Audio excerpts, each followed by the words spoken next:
नमस्कार, मैं हूं प्रज्ञा मिश्रा और आप देख रहे हैं प्रज्ञा का पन्ना। मास्क न लगाने पर पहली बार में 1000 रुपए जुर्माना रखा गया है।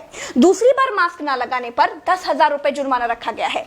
पूरा दिन सड़कों पर वसूली चल रही है। ठीक है, आपने अपनी तरफ से वसूली कार्यक्रम शुरू कर दिया है, लेकिन अस्पताल में बेड न मिलने पर सरकार पर कितना जुर्माना होना चाहिए? वेंटिलेटर न मिलने पर सरकार पर कितना जुर्माना होना चाहिए?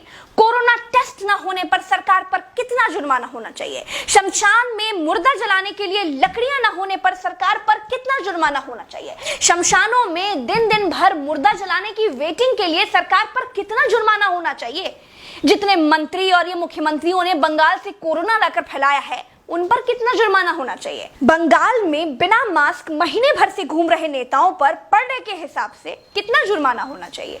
क्या सरकारों की कोई जवाबदेही बची है देश में? क्या सरकारों से सवाल पूछने वाला बचा है कोई देश में? क्या कोई पूछ सकता है कि 1 साल से देश कोरोना महामारी झेल रहा है, आपने पूरे देश में कितने नए हॉस्पिटल बनाए हैं? अगर नहीं बनाए तो क्यों नहीं बनाए हैं? क्या कोरोना आपदा में घिरे देश को 1000 करोड़ के नए संसद भवन की जरूरत थी? क्या देश को 300 करोड़ के नए बीजेपी दफ्तर की जरूरत थी? क्या देश को तत्काल 1100 करोड़ के राम मंदिर की आवश्यकता थी?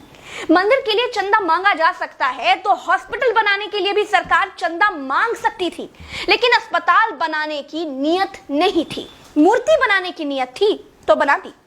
सरकारों ने अस्पताल नहीं बनवाए। क्या इस देश की पब्लिक सरकारों पर कोई जुर्माना लगाएगी? क्या कोरोना आपदा में देश को कुंभ सजाने की आवश्यकता थी?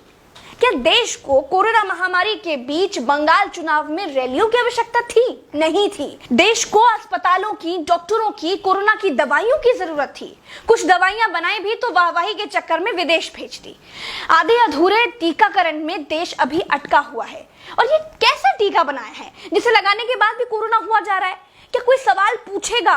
चीन ने कोरोना को फैलाया और पूरी तरह से कंट्रोल कर लिया। अपनी जीडीपी में रिकॉर्ड बढ़ोतरी कर ली। चीन से सब कुछ तो ले ही लिया है, सीख भी ले लो।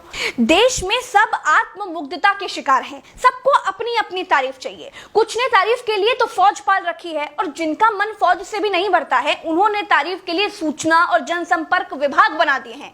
गाते रहिएगा ना, जनता का बैंड तो ऑटोमेटिक बज ही रहा है।